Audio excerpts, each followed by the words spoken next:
Hello friends, today we again gather over here for the next video, and this is the video on the very new topic, interchange the sentence. So friends, as you know very well, before than that we have studied 4 different parts under interchange the sentence. First one, make negative sentence. Second one, we studied make affirmative sentence from the negatives. Of course, we have to make the affirmative sentence from the given negative. Then we studied make exclamatory sentence from assertive, and in the last part, means in the part D, we have studied the make assertive sentence from exclamatory.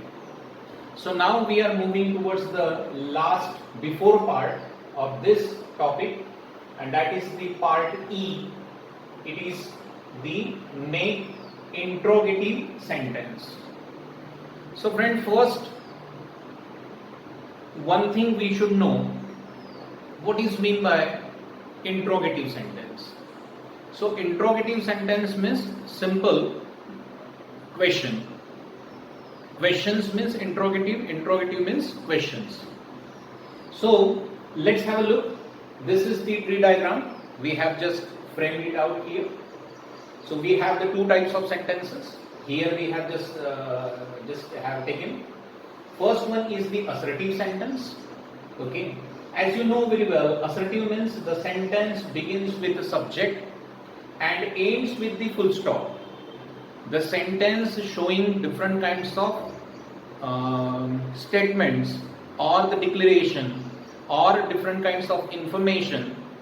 These type of sentences are called as the assertive sentence. And at the second part, there is the interrogative sentence. So friends, as you know very well, interrogative means the question. ऐसे प्रश्न जिसमें कोई ना कोई information पूछी जाती है. अब इंफॉर्मेशन किसके बारे में पूछेंगे? एक आधे व्यक्ति, वस्तु, पशु पक्षी, वनस्पति या उन्होंने की हुई किसी भी क्रियाओं की हम जानकारी पूछते हैं. तो जो जानकारी पूछने के लिए इस्तेमाल किए जाते हैं, these are called as the interrogatives. तो interrogatives are divided into 2 main parts, or we can say that it is classified into 2 main parts.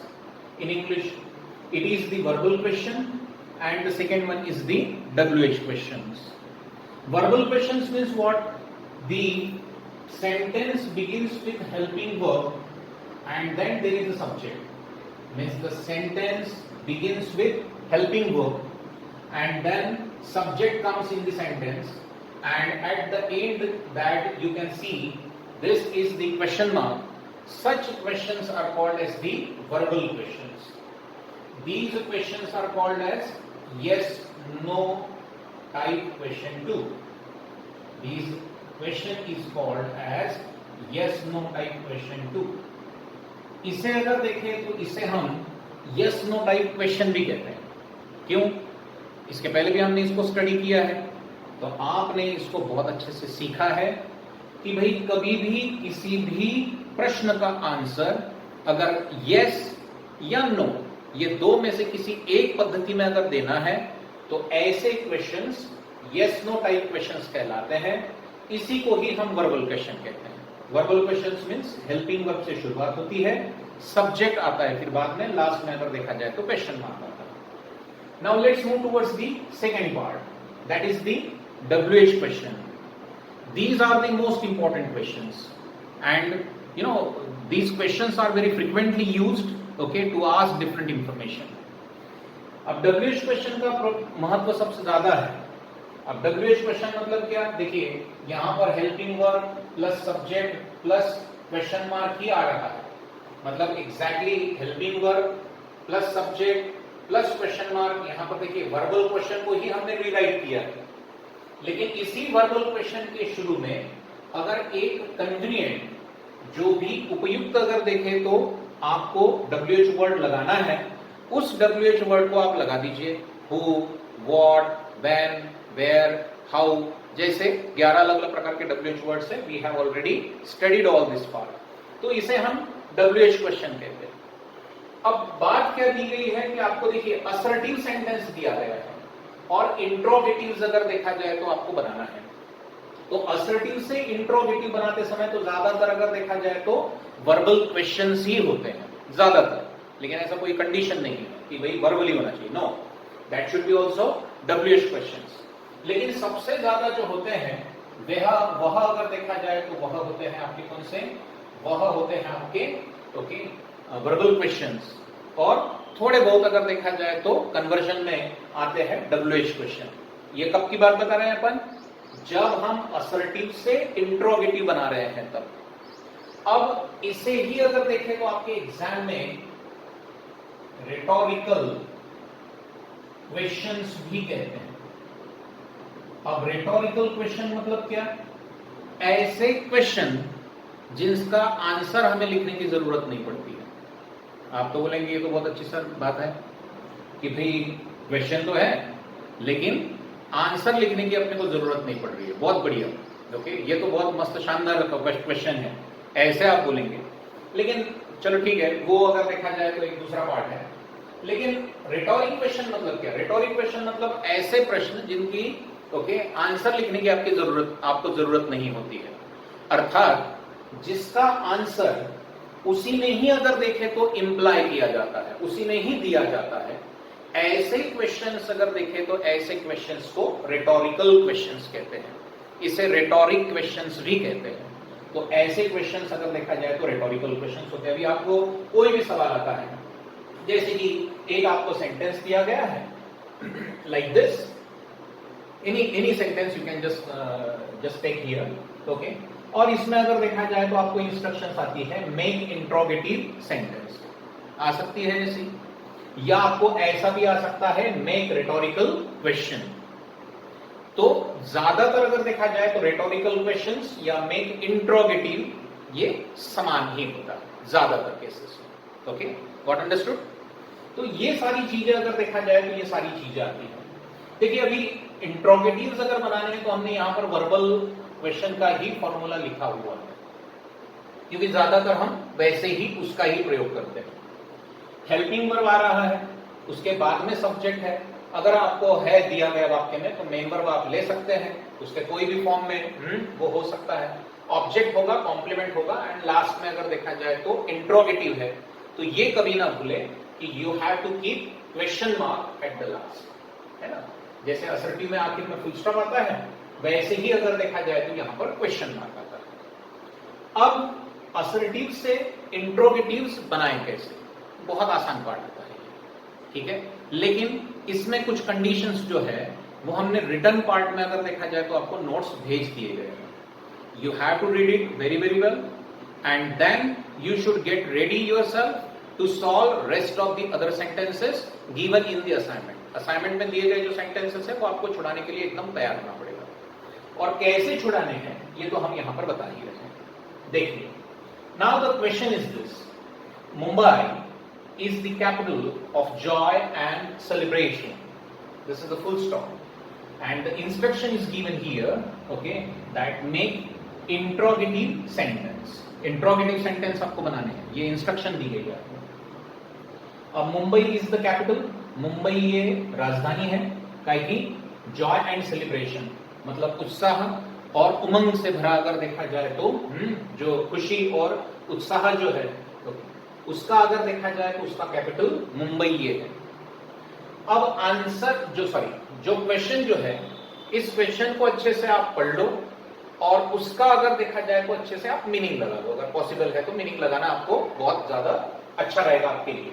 मतलब आपको आपका जो आंसर बनेगा वो एकदम एश्योर्ड बना कि नहीं, ऐसा अपने को समझ में आ जाएगा. अब सबसे पहले इस वाक्य में से हम सब्जेक्ट ढूंढ कर निकालते हैं. तो आप जानते हैं कि असर्टिव सेंटेंस है तो सब्जेक्ट तो शुरू में ही है और फिर हेल्पिंग वर्ब ढूंढ कर निकालते हैं. यहां पर हेल्पिंग वर्ब सीधा दिया ही गया है, helping verb is given directly. अब ये क्या है, असर्टिव सेंटेंस था तो सब्जेक्ट प्लस हेल्पिंग वर्ब था. अब हमें इसको इंट्रोगेटिव में कन्वर्ट करना है तो इंट्रोगेटिव में कन्वर्ट जब हम करेंगे तो हेल्पिंग वर्ब प्लस सब्जेक्ट में इसको कन्वर्ट करेंगे, ठीक, हेल्पिंग वर्ब प्लस सब्जेक्ट में कन्वर्ट करेंगे, rest of the part will be the same. दूसरी चीज मतलब असर्टिव फॉर्म से ये देखिए सब्जेक्ट प्लस हेल्पिंग वर्ब को हेल्पिंग वर्ब प्लस सब्जेक्ट ऐसे फॉर्म में अपने को कन्वर्ट करना है। अब वाक्य अगर अफर्मेटिव है, दिया गया सेंटेंस अगर अफर्मेटिव है तो हमें जो भी क्वेश्चन बनाना पड़ेगा वो निगेटिव होगा, ठीक, मतलब हेल्पिंग वर्ब को हमें कहीं ना कहीं नो, नॉट, नेवर जैसे वर्ड्स का, निगेटिव वर्ड्स का प्रयोग करना पड़ेगा। अच्छा, इसी में ही अगर देखें तो एक और चीज होती है कि कभी कभी इसमें कॉन्ट्रास्ट भी दर्शाया जाता है, ओके, कॉन्ट्रास्ट भी दर्शाया जाता है, कॉन्ट्रास्ट मतलब एक विरोधाभास भी दर्शाया जाता है, ठीक है, ऐसे। तो उसके लिए अगर देखा जाए तो कभी कभी रियली, इनफैक्ट, ओके, इस जैसे अगर देखा जाए तो ऑलवेज, नेवर जैसे इस तरह के शब्द का भी प्रयोग किया जाता है, लेकिन सबसे ज्यादा तो रियली का प्रयोग किया जाता है, मोस्टली इट इज यूज्ड। तो ये भी अपने को करना है। तो Mumbai is the capital of joy and celebration दिया गया है, तो अब यहां पर क्या करेंगे अपन कि इज को ही नॉट लगा देंगे, तो ऐसे नहीं लिखेंगे इज मुंबई नॉट, ऐसे लिखने से अच्छा हमने क्या कर दिया, इजंट कर दिया, ओके, देखिए इज प्लस नॉट लग दिया। अब नॉट कहां से आया, मैंने अभी बताया था कि अगर दिया गया सेंटेंस अफर्मेटिव है, होकार दर्शक है, तो आपको नया वाला जो क्वेश्चंस बनाना है वो नया क्वेश्चंस आपको निगेटिव बनाना पड़ेगा। Is that clear?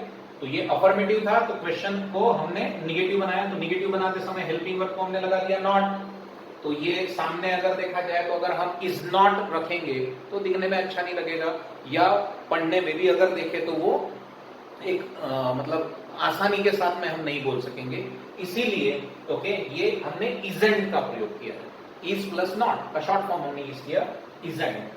फिर यहां पर रखेंगे अपन मुंबई, इजेंट मुंबई। अब कॉन्ट्रास्ट अगर आपको दर्शाना है तो आप रियली जैसा शब्द भी ले सकते हैं, इसमें कोई मैंडेटरी नहीं किया है, कंपलसरी नहीं किया है कि भाई लेना ही है, लेकिन अगर आपको लेना है तो आप कॉन्ट्रास्ट इसमें दर्शा सकते हैं। बहुत सारे लोग नहीं लेते हैं, कोई प्रॉब्लम नहीं, सो हमने यहां पर रियली को इंट्रोड्यूस किया। फिर बाकी का वाक्य जैसे के वैसे, capital of joy and celebration, sorry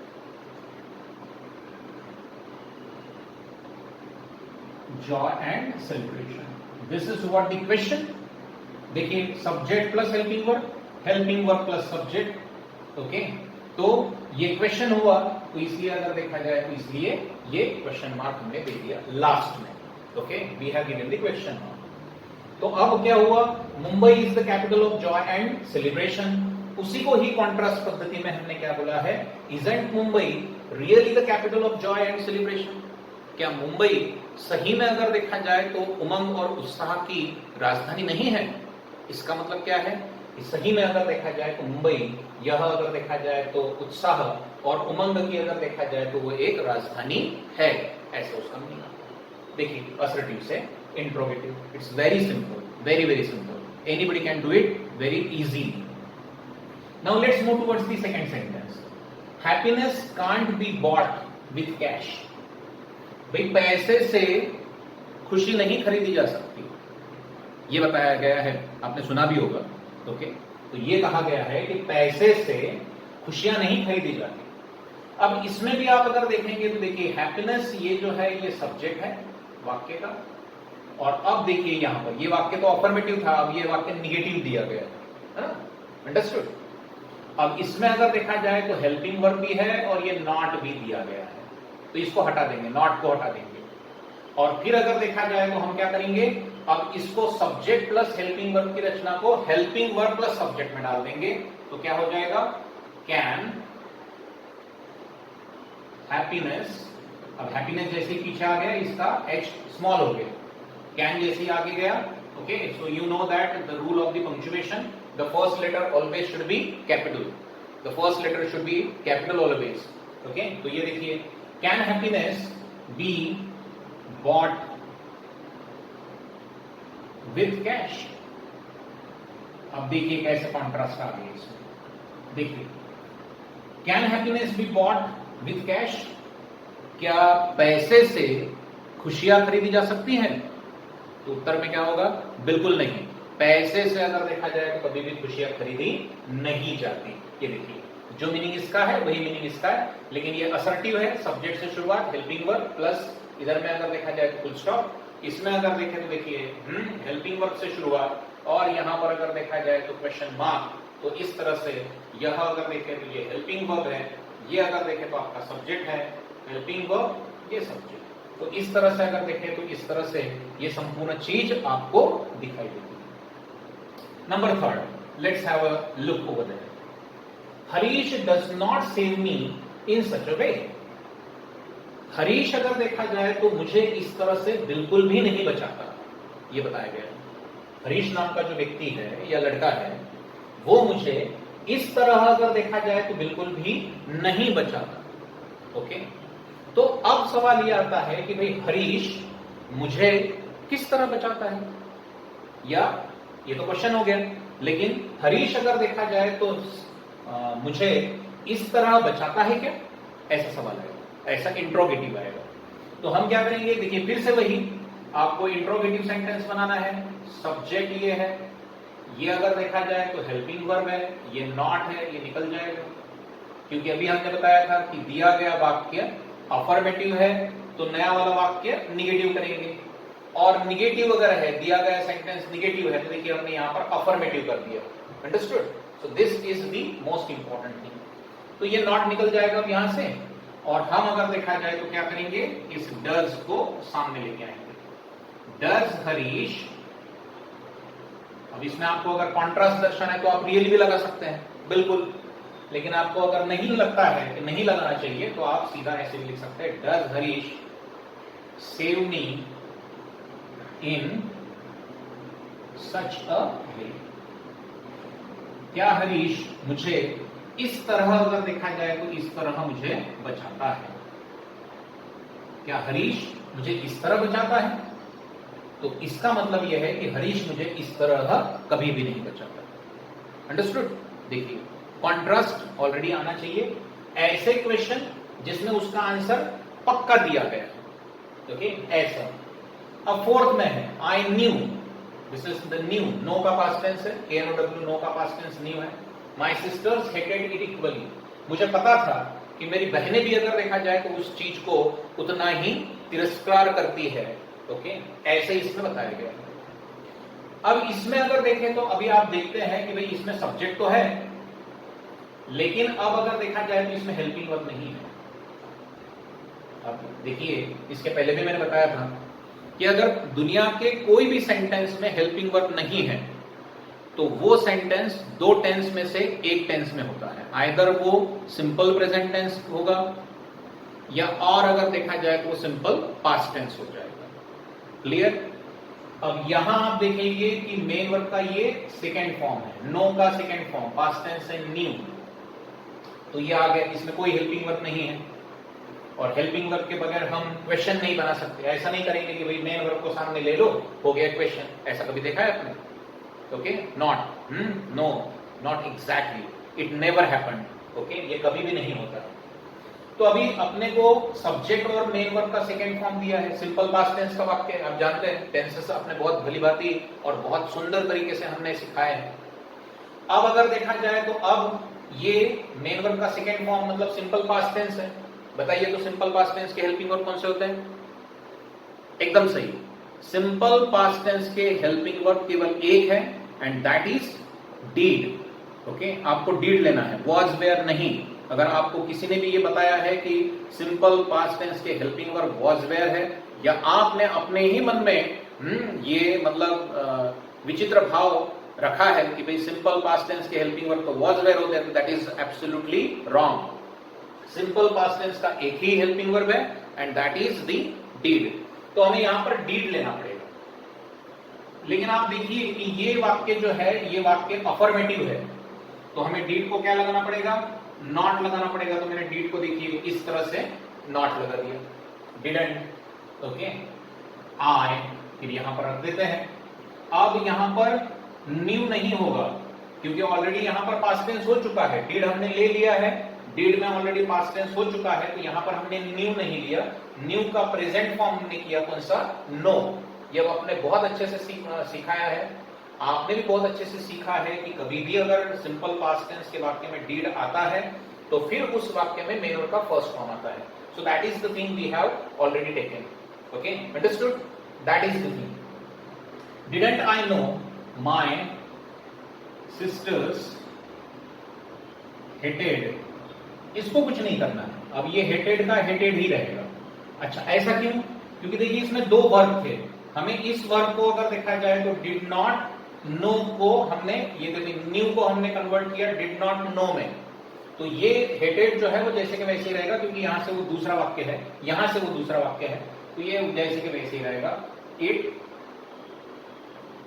equally, और आखिर में आप क्वेश्चन मार्क दे दीजिए, that's it. Okay, didn't I know my sisters hated it equally, क्या मुझे पता नहीं था कि मेरी अगर देखे तो बहनें भी उसको उतनी ही नापसंद करती है, उतना ही तिरस्कार करती है।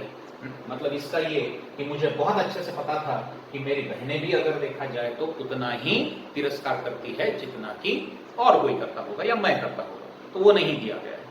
सो इस तरह से अगर देखें तो असर्टिव का इंट्रोगेटिव और इंट्रोगेटिव का असर्टिव हम करते हैं। अभी आखिरी के चरण में हम जब देखेंगे तो भाई इसी इंट्रोगेटिव को हम असर्टिव में किस तरह से कन्वर्ट करते हैं, that's the part we will also study over here, and we will just learn the skills how to convert these sentences, okay, from one end to another one. ठीक है? अब जैसे देखिए ना, एक जैसे देखो कि ये क्यों किया जाता है, अपने जनरल लैंग्वेज में भी इसका प्रयोग किया जाता है। अब ये कोई एग्जाम के बारे में नहीं बता रहा हूं मैं, एग्जाम में नहीं पूछा जाएगा, आपके नॉलेज के लिए मैं बता रहा हूं। देखिए आपका एक कोई दोस्त है, वो कल अगर देखे तो आपने प्लान बनाया था उसके साथ में 2 दिन के पहले कि यार चल अपन, लॉकडाउन चल रहा है तो फिल्म देख कर आते हैं, तो फिर उसने बताया था कि भाई हाँ बिल्कुल जाएंगे, चल यार अपन जाएंगे। लेकिन ऐन मौके पर जब जाने की बारी आई तो उसका फोन आया और वो बोल रहा था कि भाई मुझे बहुत काम है और आज अगर देखा जाए तो मैं आपके साथ में फिल्म देखने नहीं जा सकता। चलो, फिर आपका तो मूड बना हुआ था, आप गए, लेकिन आपने उसको बताया नहीं था, आपका मूड तो उसने मतलब क्या एक आपकी भावनाओं को हैम्पर कर दिया या डिस्टर्ब कर दिया, तो आपने उसको न बताते हुए आप चुपचाप अगर देखा जाए तो फिल्म देखने चले गए। तो आपने ये देखा कि भाई ये भी अगर देखा जाए तो उस्ताद वहां पर था पहले से ही, तो ये किसी और के साथ में आया था, अब रहा होगा इसका कोई और, तो उसके साथ में ही आया वहां पर आया था। अब दूसरे दिन अगर देखें तो दूसरे दिन हम उसको पूछ रहे हैं या आप उसको पूछ रहे हैं कि क्या भाई दोस्त कैसी थी फिल्म, तो वो तो पहले बहानेबाजी करेगा कि यार कौन सी फिल्म, अरे यार कल मुझे काम था, फलाना था, डिमका था, ये था, वो था। लेकिन आपने तो उसको रंगे हाथ पकड़ा था, तो आप उसको लास्टली अगर देखा जाए तो ये पूछते हैं कि सही बता, कल तू टॉकीज में नहीं था, कल तू शाम को टॉकीज में था या नहीं था, सिनेमा हॉल में था या नहीं था। इसका मतलब क्या बोल रहे हैं आप, ये दावा कर रहे हैं आप कि आप अगर देखा जाए तो ये दावा कर रहे हैं कि भाई तुम कल टॉकीज में ही थे, लेकिन ये बताने के लिए आपने उसको इंट्रोगेटिव पूछा कि क्या तू सही में कल सिनेमा हॉल में नहीं था। तो आपने अगर देखा जाए तो आपने ये चीज दर्शाने के लिए एक इंट्रोगेटिव का प्रयोग का यूज हम करते हैं, बहुत बार करते हैं, जनरल लैंग्वेज में भी करते हैं। सो that is all the thing, same thing, यही वो संपूर्ण चीज होती है जिसे हम रेटोरिक क्वेश्चंस कहते हैं या रेटोरिकल क्वेश्चंस कहते हैं। So these are all the formation of different kinds of make interrogative sentence, that is also called as the verbal question, that is also called as the rhetorical question। तो आप ये चीज बहुत अच्छे से ख्याल में रखिएगा, ये बहुत महत्वपूर्ण चीज है और हमेशा एग्जाम में आती है। Okay, so I think that's all, everything we have just given to you. Okay, उम्मीद है आपको ये सारी चीजें समझ में आ गई होगी। बहुत आसान सा पार्ट होता है, 2-3 ही चीजें महत्वपूर्ण है, बाकी का रेस्ट ऑफ द पार्ट जो है वो जैसे कि वैसे ही रखना पड़ता है। Okay, so friends, here, I just want to, say that today we have to just, take a pause. Okay, we will just continue the same thing again, in the next video when we will just see how to make assertive. लेकिन इस बार का जो assertive रहेगा वो हम interrogative से सीखेंगे। ठीक है, तो ये लास्ट चरण होगा इंटरचेंज द सेंटेंस का, और उसमें हमें सेंटेंस कैसे बनाने हैं वो भी बहुत आसान चीज होगी, वो हम देखेंगे। सो सी यू देन, बाय बाय।